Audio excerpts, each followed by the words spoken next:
So, very good morning to all of you. No response. Okay, so as we all know, today we are celebrating, observing, or having a bang on the National Doctors' Day. July 1st is National Doctors' Day. It is celebrated to commemorate the birth and death anniversary of Dr. B.C. Roy, Bidhan Chandra Roy, who was born on July 1st, 1982, and then he passed away on July 1st, 1882, and who passed away on 1962.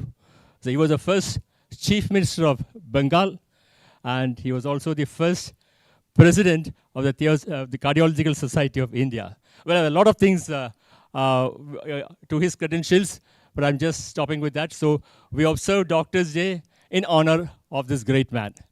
And today, luckily, it happens on our clinical day meeting also. So before we start the program, we will have a cake cutting. So I request the CEO, CMS, Dr. Thomas Matthews, sir, Ashwan Nambia, and all others to please come over here. Dr. Salam.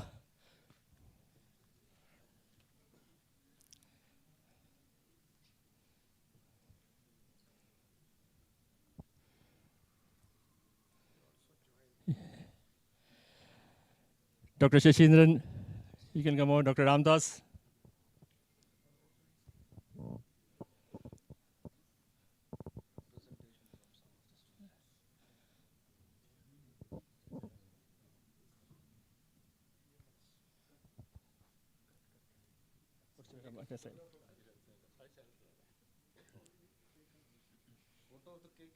Yes, that's all taken.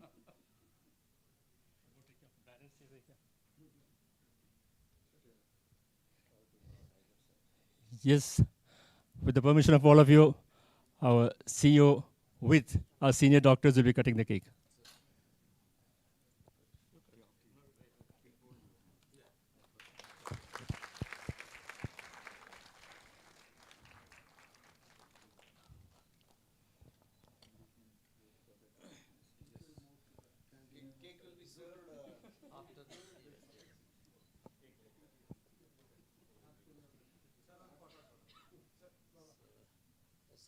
Hello, cake. With the cake.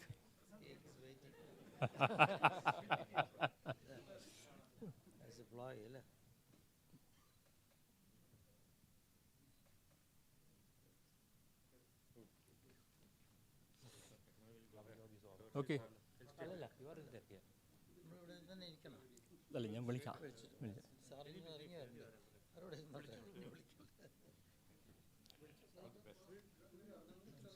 Yeah, Chandavia sir can, you can ഇറങ്ങിക്കാറണമെങ്കിൽ Salam sir will stay back.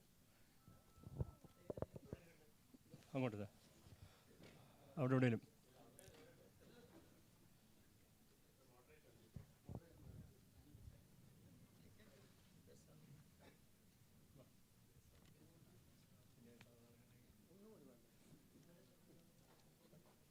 And then you two can sit here. Oh, no, just sit there. Oh, yeah.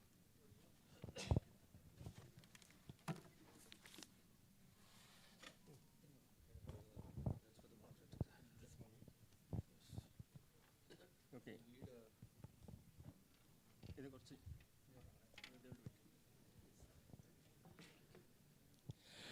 So we got a very good topic for today's panel discussion. That is on growing together for personal and professional excellence. Basically meant for doctors, from the doctor's point of view. You all know that medicine is more than the acquisition of knowledge and the learning of skills. By just having knowledge and being skilled in something does not mean that you have reached the pinnacle thing. It's a journey of personal growth, resilience, and lifelong learning. So this is to result in a state of perfect mental, physical, and social well-being. For that, we need the help of all those around us, not only our seniors, our peer group, our juniors, and all those around, including our patients. So to discuss on that topic on how we can come up. We need the help of everyone. How can we improve so that we become a better doctors or better physicians, better people to handle patients in the days to come? So, basic concept is growing together for professional and personal excellence. Basically, it means about, to a little extent, about mentoring. How do you mentor others so that the best is brought out? Now, mentoring is not simply a teacher by teaching or a supervision or some sort of activity like that. Mentor is a guide who shares experience, offers perspective, and inspires confidence while allowing the mentee to discover himself or herself. So it's only a guide so that you improve ourselves. You means even we seniors, we got to improve ourselves. So while the mentee gains knowledge, the mentor has a satisfaction that he has done something for others, for his juniors, for the new generation, for the medical field in particular. To discuss on that topic, we have two people to chair us. We have our CEO, Dr. Anand Mohan Pai. He is, I don't have to introduce him, he was an orthopedician, he is an orthopedician, and who has now come over to the administrative field. Probably we'll learn from him why he shifted to this field. And of course, we have another chairperson is a CMS, again for no need for introduction. He is the chief of pulmonary services, and he was a former principal of Calicut Medical College. And I'm sure he has a lot of experience mentoring and being mentored over the past many years. And as panelists, we have Dr. Professor Ashok Nambiar, sir. I have a long association with him. I was his senior house surgeon way back in 79-80. For 3 months, I was with him. So, and he's a former professor of cardiology in Calicut Medical College. He has been here for a pretty long time. And we have Dr. K. Abdul Salam. Salam is associated with Baby Memorial Hospital right from the beginning. Again, I have a long association, maybe almost 40 years. I remember that people had to wait for 3 or 4 months to get an appointment from him way back about 10, 20, I don't know the condition now, 20 years back. In addition to him, we have Dr. V.K. Gobi. Yes, please. Dr. Gobi, he's a colleague in allied specialty, a pediatric surgeon. He is an expert in law. Please sit down. He's an expert in law as well as a person who has got gives a human touch to whatever he says. Somebody good for this topic. And then we have Dr. Abhay Mani Martin. Abhay, yes, a close associate of mine. We have been together for a lot of programs in Doctor's Day and Hospital Day. And then we share a lot of things in common, both off record and on record. Please, Dr. Abhay. He is a good example of a mentee. That is why I specially picked him up. And to represent the juniors, we have none other than Dr. Arya Devi. Arya Devi has done a DNB in medicine in this institution. And then she is now doing her DRNB in gastroenterology. The best person more than 4+ years as a student here to give, please Arya, to give her opinion about what the juniors want from others, both her own classmates, her own peers, and the seniors. And again, Arya and I have done a couple of programs on stage for many of our hospital day functions. Please, sit down.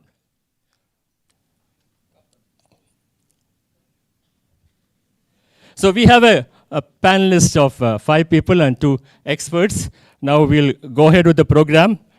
The first question is to Dr. Ashok Nambiar. Sir, you will start the batting. Okay. What is the difference between supervision, teaching, coaching, and mentoring?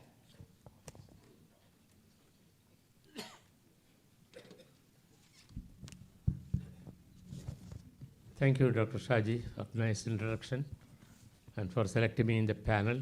I think my only qualification is my seniority. Anyway, without wasting time, let me. Seniority and my teacher. Yeah, sure. Many people claim myself. as the teacher, but let me see whether I can live up to that expectation. Well, it's a long question, so I will take them in pairs. First, I will discuss teaching and coaching. What's the difference? Teaching is to impart knowledge and information to a candidate. We all have had very good teachers. Sometimes we remember our old teachers in school, even now, because the way they teach is always imprinted in our mind. So some excellent teachers give us a lot of information, not only in the subject, but also sometimes on general matters, on social, cultural aspects. So a teacher gives a lot of information and knowledge to a candidate. What about coaching? Coaching is to utilize this knowledge and information effectively in improving one's skill development. A good teacher may not improve the skill of the candidate, but a coach can discover what is the problem with the candidate, how we can improve the candidate's performance. And so the coach, by giving repeated tasks, questions, and feedbacks, improves the candidate's performance and skill. So you have had sort of a lot of coaches in entrance examination. I know many of them, some of them studied with me, some of them were my teachers. They were not very good teachers, I'm very sure about it. But they succeeded in coaching. They got the knack of developing the skill in the students, how to answer quickly, effectively. When there are 3 or 4 questions, you have to select one, how to do that. So this is a special sort of skill to improve the candidate's development of choice and experience. So that's how I perceive teaching and coaching. Then what's the difference between supervision and mentoring? Supervision is a sort of a formal job sometimes. A senior person is asked to supervise a junior person's activity, find mistakes, correct mistakes, and allow them to do the task properly and in time. For example, a junior surgeon, when the surgeon joins the hospital, a senior and experienced surgeon is asked to supervise. He watches the candidate, finds out whether he's doing properly, and gives small tips if necessary, and then sees that the task is conducted in time, correctly, and properly. So that is it's a formal job. It is not a long-lasting, it's a permanent job. It's a temporary sort of period where the supervisor helps the junior person to improve the performance. Mentoring is slightly different. Mentoring is not a formal job. It's an informal job. A junior person, or a person like Shaji approaches a senior person, can I work with you for some time? So maybe he thinks that he can improve his knowledge and skill by working with a senior person. So the senior person takes him into his fold, takes the person along with him in all his activities, shares his experience, inspires confidence in that person. And this helps in building up his knowledge and confidence in performing future activities. So growing together for professional experience, we need all these things, we need right? different Yes, stages. it's different stages we At some need. stage you need a teacher. At some stage you need a mentor. When you are grown up to your stage, for example, when you are qualified in your qualifying examination, you want to become a consultant. For example, a young surgeon wants to become a proper surgeon, an effective person. He has to be mentored a little bit. And mentoring can be. There is no compulsion here. Yeah, from. I'll say a simple example. If you have been watching the World Cup, Messi had a junior, a new youngster, a 19-year-old. He took him in this fold and he gave him confidence. And he scored a free kick goal exactly like Messi. So you know that he has been mentored by Messi. There's a person, Lou, Salam may be knowing. You may be knowing more about it. Okay, thank you, sir. Now, the next question is to Dr. Salam. What are the mentoring needs of a medical student, a resident, and a consultant? As Nambiyar sir said, let's talk about medical student first. It's not just teaching medicine alone. It's helping the student to think properly, to behave, and change his attitudes towards patients and to the society. I say improve his attitude towards the patient and to the society. The mentor has a role in shaping his life. Mentor should see that he grows into a safe and a confident clinician. You know, medical students always read a lot of books. They know a lot about medicine, surgery, and the like. But what they lack is the real world experience, the real world experience. And that is what they expect from the mentor. The mentor to show them something, a new scenario which is not seen in the books, which they have not studied in the books. And that is where the mentor should be looking at. And talking about the medical student, you must always remember the emotional aspect also. A medical student, when he comes to the medical college, it's a different world. He comes from different aspects, different terrains in life.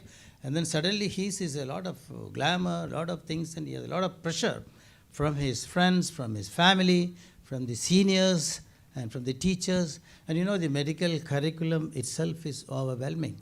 And many students have been deteriorated in this situation. And we know the examples of that. Many students have gone that way. So here the mentor has a great role, not as a I wouldn't say as a counselor, but he should have an attitude where he shows that the student can lean on his shoulder when the need comes. That's very important. When a problem comes, the student needs to have someone to look up to solve his problems. Now, mentoring a resident and a consultant, you can make it brief. Resident is a little difficult because a resident is, you can cut my time in the next thing. The resident is a different thing. What the resident is looking at is having an identity in the medical profession. So even if you are not aware, they are always looking at you, the way you talk to the patient, the way you talk to the families, the way you talk to your seniors, to your colleagues. So they imbibe all this. So you must understand that they are watching us. That's very important. They want to make a role model out of you. So that is the way you should be behaving to them. It's not just teaching. They're not interested much about the lessons and the classes you take. More about the behavior and the attitudes towards the patient. That's more important. And that is the resident learns from you the principles of medical ethics, the honesty, integrity to the patient and to the disease you deal with, the way you comprehend the issues and the way you command respect from the patient and relatives, the way you communicate with them.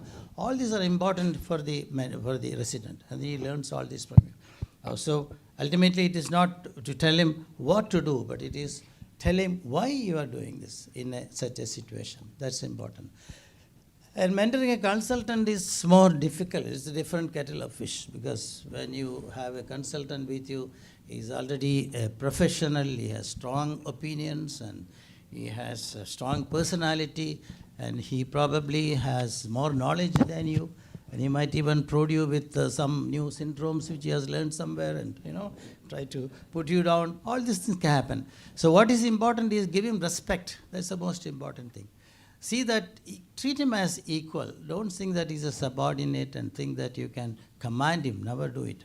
But you should have discussions, structured discussions, whereby you point out his mistakes and how he can improve in the profession. Ask him to go for more newer things, conferences and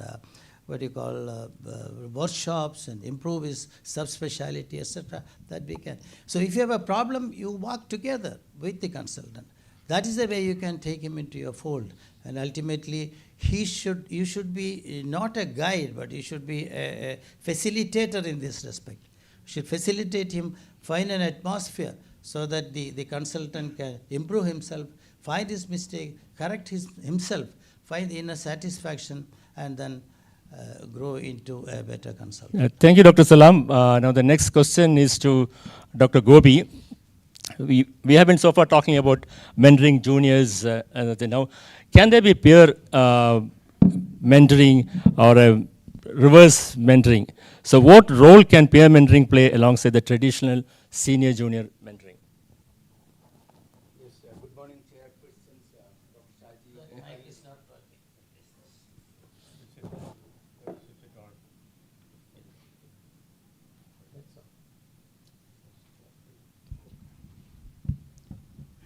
Good morning, chairpersons, Dr. Shaji, co-panelists, and the august audience. Good morning to everybody. Dr. Shaji is a new person each time I see him, and today also it is same way. He's a new person asking difficult questions. Okay, mentoring traditionally occurs from above downwards. It's a vertical form of process. But peer mentoring is a horizontal two-way process occurring among same level people, same level academic status and even age. That is peer mentoring. And peer mentoring reports are coming out from various centers in the globe and its positive aspects. Even in India, there are centers where structured peer mentoring is happening. So to look at the medical profession, medical curriculum, there is a possibility that it can be revamped and restructured for fostering medical education in a better way. This is about the student level. And beyond student level also, peer mentoring process is going on in various scenarios. Look at the CMEs, conference presentations, Zoom and other online interactions. Even our panel discussion is a form of peer mentoring. And look at the interdepartmental consultations, exchange of views and ideas, and even our personal opinion changing. Everywhere there is peer mentoring occurs. So peer mentoring is has got a lot of advantages. It is tension free. It takes away stress. Yes, that's right. Yes. So peer mentoring should be encouraged, and it can go a long way in that. So also something known as a reverse mentoring. Yeah. So that we'll talk about it later. Okay. Yeah. Thank you, Dr. Gopi. Okay, thank you. Yeah. Now the next question is Abhay. Abhay is one person who is I consider as an excellent mentee. Somebody had mentored him, and I'm sure you would accept that also. So what does mentorship mean to you, and how has it influenced your career? What is the single best piece of advice you have received from your mentor? I was mentored under late Professor Sugadan, who worked here for over 25 years. A clinician, a researcher, and a person who had a sort of a very atypical approach to patients and patient problems. So I was raw when I joined on June 17, 2004. I came with a degree, I had a lot of theoretical knowledge. I think a mentor basically rounds off and cuts off those things which are appendages, so to say, which are not necessary. And at the same time, he helps you to critically think with the knowledge that you have. So that is what Professor Sugadan did to me. Second thing he did was to help me approach clinical research. He always used to say, do not ape the West. There are a lot of indigenous problems. And he, in fact, quoted one particular problem called multitude and many other indigenous solutions to indigenous problems. And I think he mentored me towards that. And the third thing he mentored me was towards networking. The more you network, he would network with a professor at Stellenbosch University in South Africa for his work. He would network with somebody he had a question about. He would send out an Indian letter mail, and then from the Royal College of London, he used to get a response as to why a Hansen's disease ulcer is in such a manner. So he was always the questioning and inquisitive type. I think that is the biggest asset that I have tried to inculcate from him as a mentor. Thank you, Dr. Abhay. Now to Dr. Arya, a senior student in Baby Hospital. How can mentorship, guidance, or support from others help address burnout and moral distress among doctors? especially as a student, there will be a lot of stress on you and some sort of a burnout at times. So how do you address that? How can mentorship address that? So before I begin, first of all, happy Doctors Day to all, and thank you, Shaji sir, for giving me an opportunity to share stage with these great doctors. So now coming on to the question. So first thing I would say is that when somebody joins as a trainee, they should they should get a space, that they should get a safe environment or a very good environment to work with.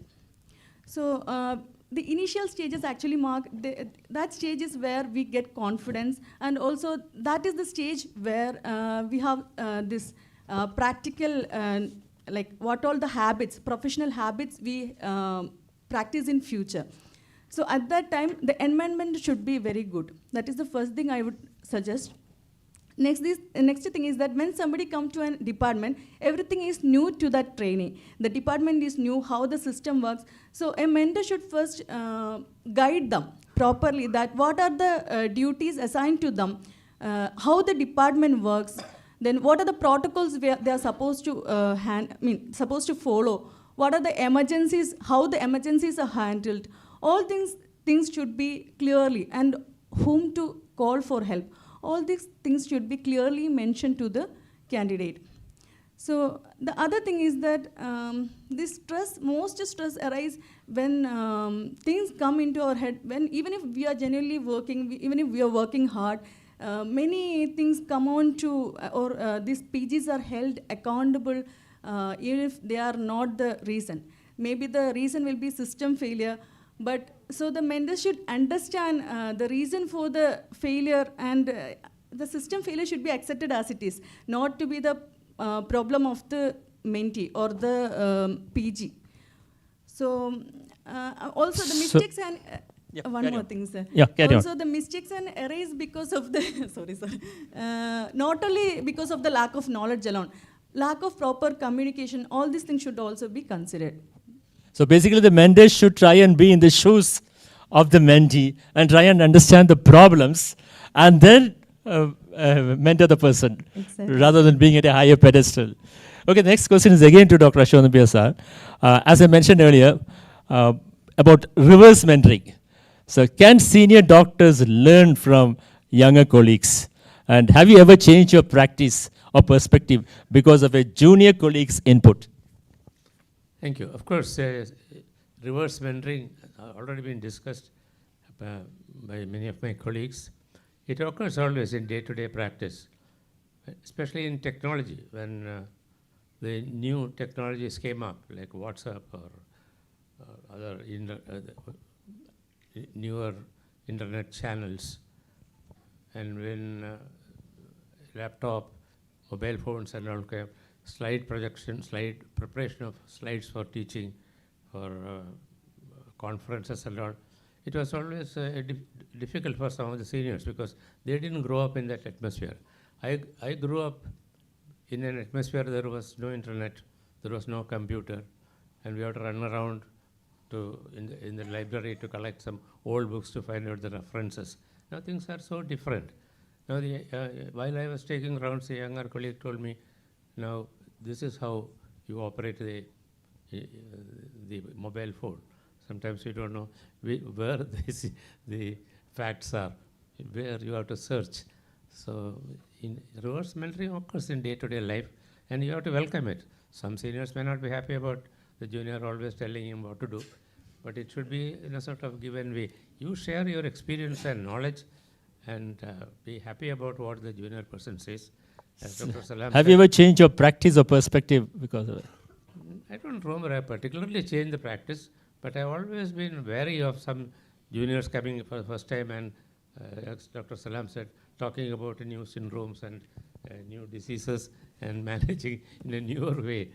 You don't get upset about it. You have to learn about something from the younger colleagues. For example, I learned from my colleagues about newer aspects of angioplasty or other procedures, because when I grew up, some of these procedures were not available. So like that, these are for the betterment of society, for the patient.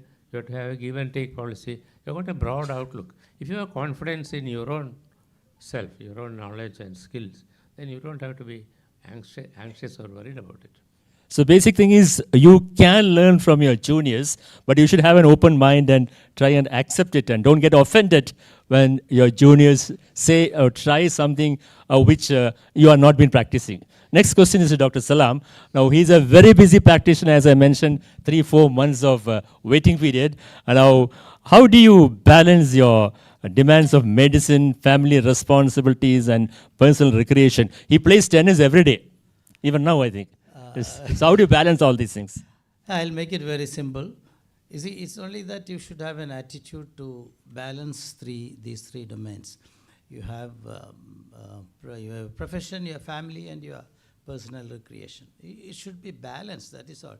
If you really try for it, you can definitely do it. It's not just time management and fitting everything in. That is not the concept.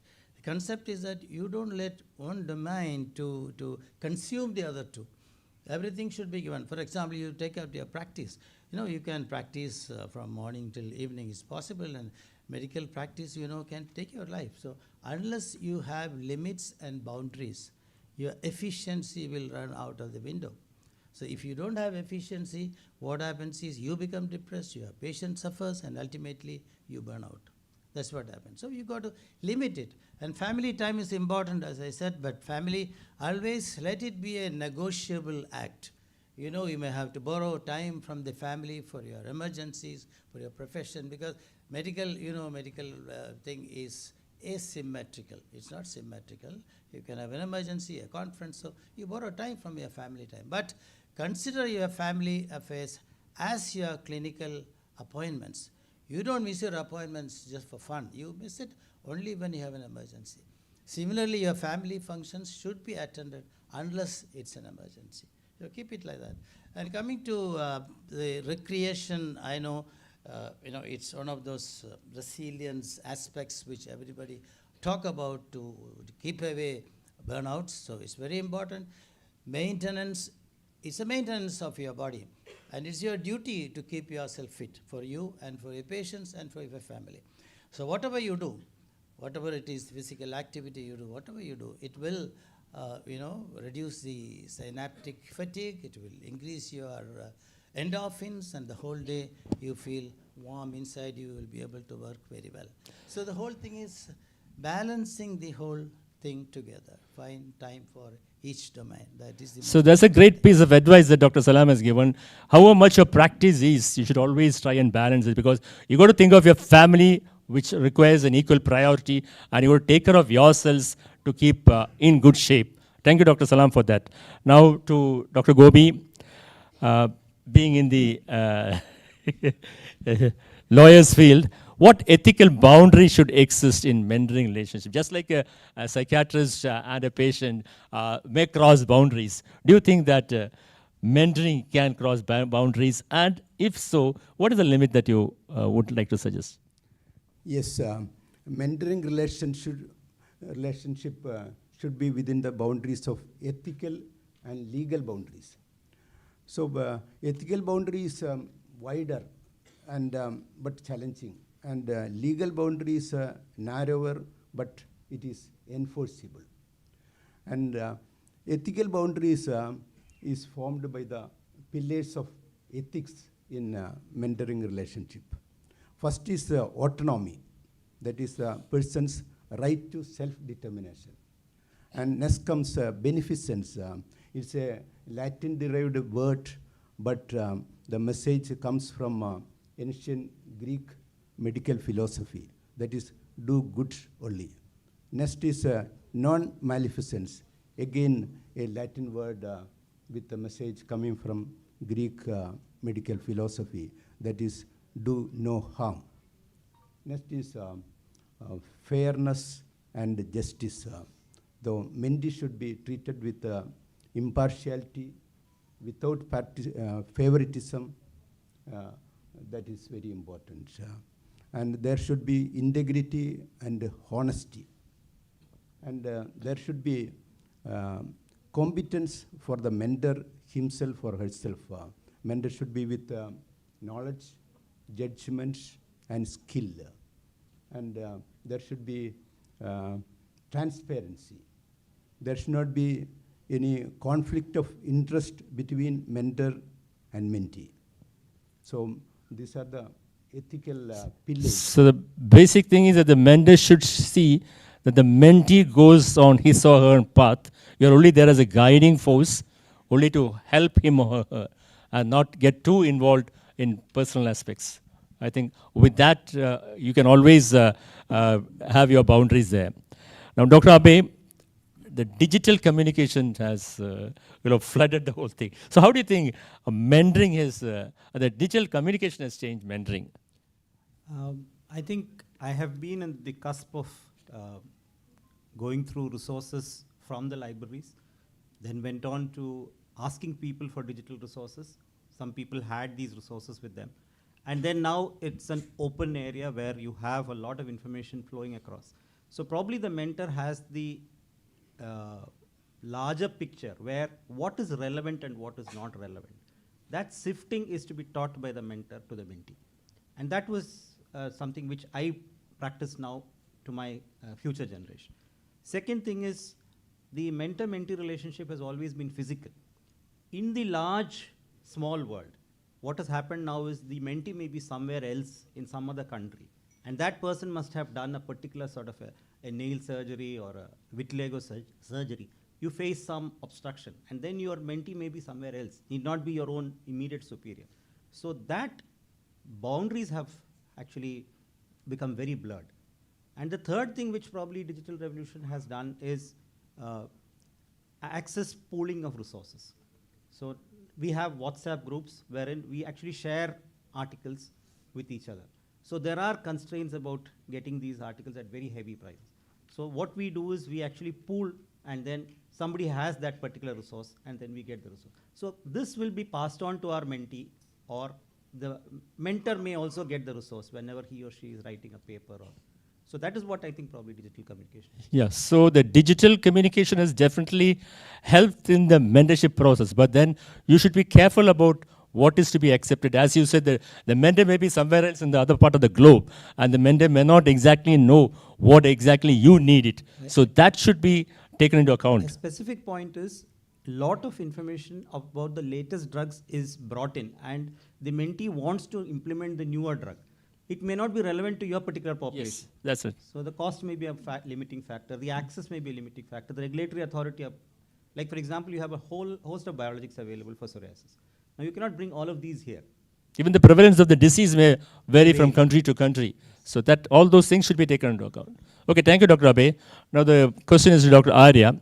How should mentors respond, or how do you expect mentors to respond when you are struggling academically and professionally? What I expect from a mentor is, one thing is to acknowledge our problems without judging. Then the other thing is that they should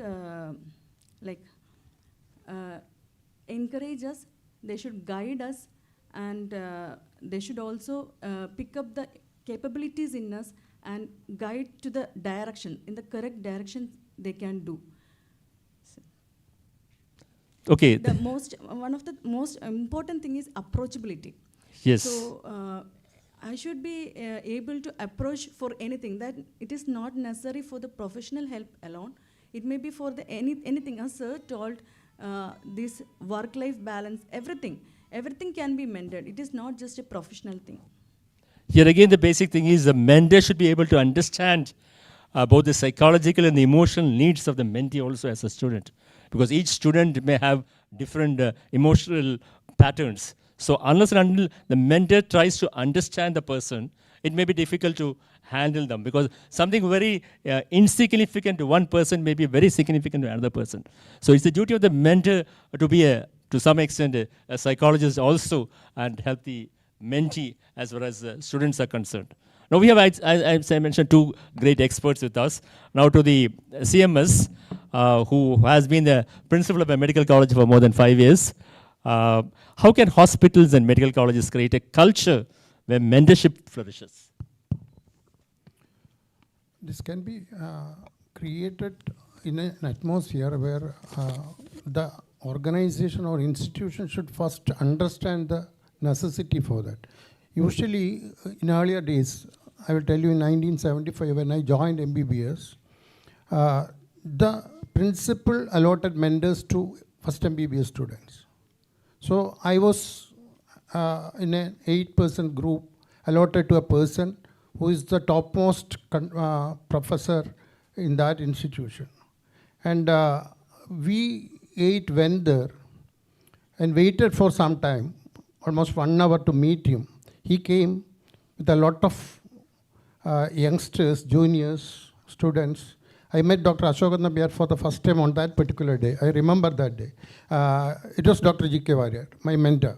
So he called us inside and he was not sure about what is being done. He was not informed about that. He asked me, why did you come here? Then I told him that we were allotted to you as mentees.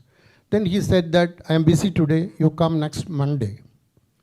Next Monday we went there, waited for 1 hour again. Somebody came out and said that he is taking PG class. Today he cannot meet you. You come after Christmas. Then the Christmas, my colleagues are not ready to come with me. So I want to meet Dr. J.K. Warrior again because we were seeing such a great person for the first time. That itself is a mentoring.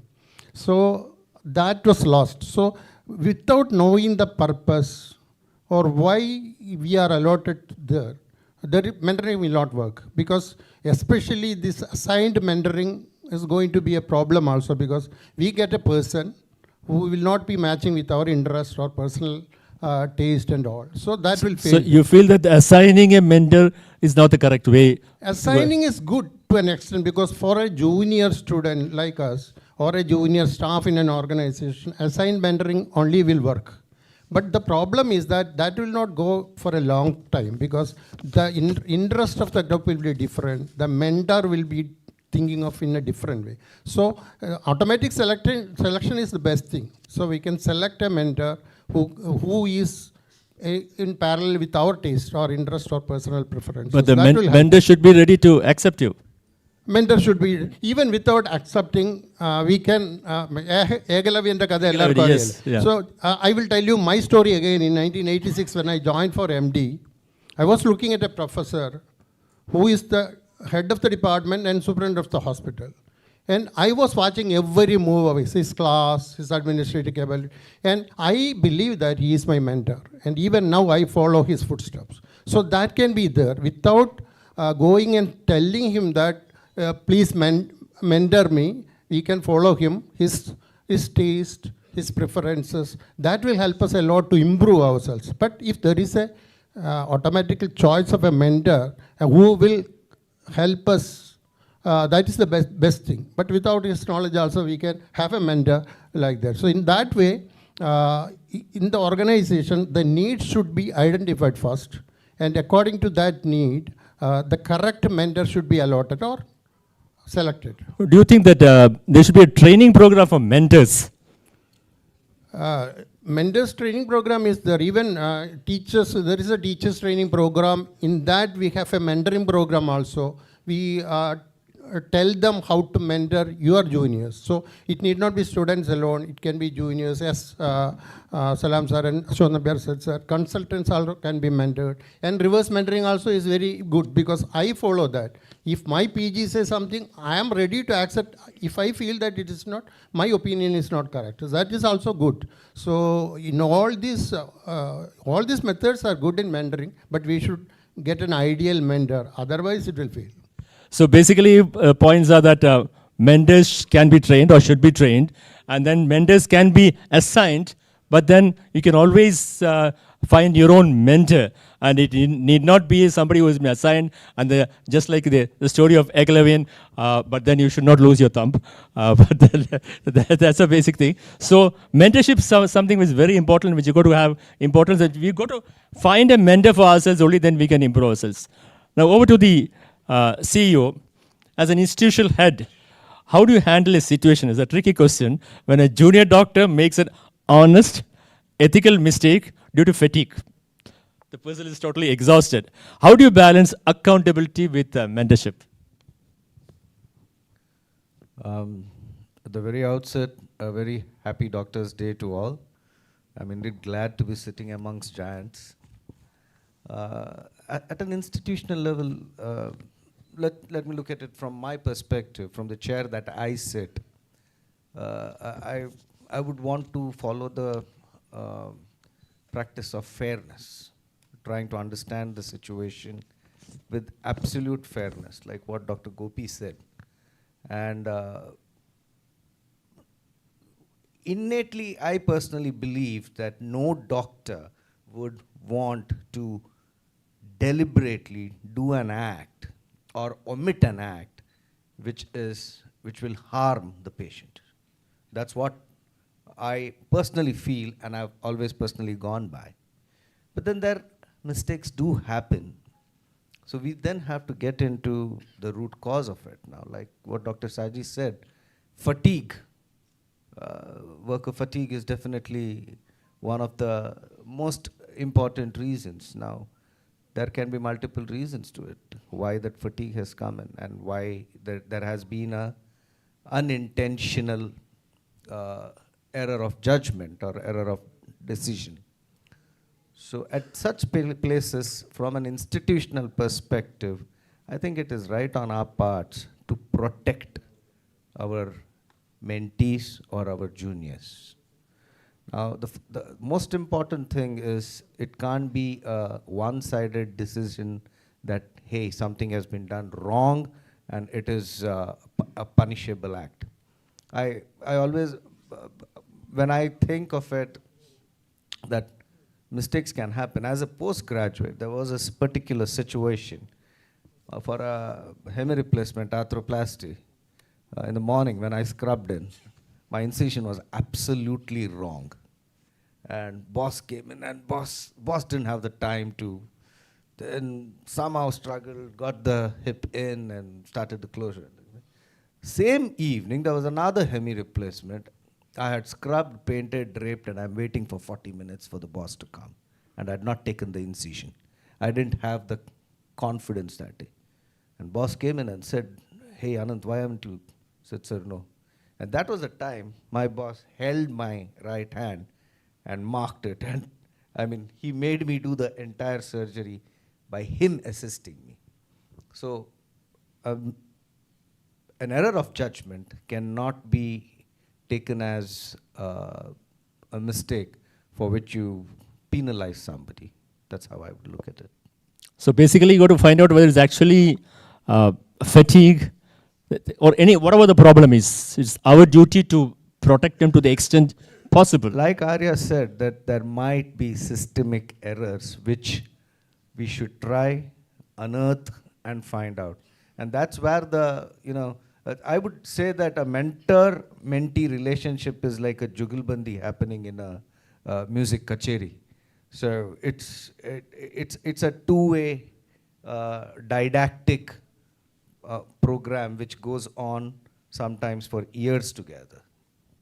Dr. Salam has mentioned about the work-life balance. Have you at any time in your earlier career lost your work-life balance? Well, I was, oh yeah, I'm on record, I better not say that. So, no, I've been lucky that my work-life balance has not suffered. Times stress might take the better of you, but like what Dr. Salam said, so I divide my time into 4 parts. That is 1 for work, 1 for family, 1 for myself, and 1 for sleep. So I put that very specifically. And after a certain point, there is no way I would want to entertain serious professional decision making. Luckily, I don't need to be taking as many emergencies as them. But yes, once in a while, situations do arise when I have to borrow time from the family or from myself and come back to my profession. One last question. You have changed your profession from orthopedics to administration. What was the turning point? Was there any mentor involved, or what made you change over that? Well, the answer to that is not short. I'll try to make it as short as possible. I have always been aspiring to take up strategic leadership roles. I had answered my UPSC examinations at the same time when I was giving my entrance examinations. I was absolutely unfocused. My father told me that with your attitude in the Union Public Service Commission, either you'll resign in 30 days or they'll throw you out in 30 days. So that stood apart, and then I got into my post-graduation program. I would gladly say that Dr. N.J. Mani had accepted me as a DNB resident in 2003. But then my boss gave me a seat there back in Mangalore, and I landed up doing my post-graduation in Mangalore itself. But trist has it that I came back as a CEO to Baby Memorial, and I'm so thankful about it. So my decision came in somewhere in 2016 when I was seeing that people from Hindustan Unilever or some pharma industry are sitting as CEOs of hospitals, running the hospital like an Excel sheet or like a P&L statement. Although I still do my P&L statement with my team, but that P&L statement is not for everybody. It's not for the patient, it's not for the doctors, it's not for the providers. So that's the reason wherein I took in a change and decided to come into the administrative side. So probably the orthopedicians have lost a good doctor. Maybe. Okay, thank you all. Thank you all the panelists. It was a wonderful discussion. I think I have been able to stick on to the time, a time of 40 minutes plus a little bit more than that. And thanks to the CEO and the CMS for getting this program organized. And thanks to all of you for patiently being with us. Thank you.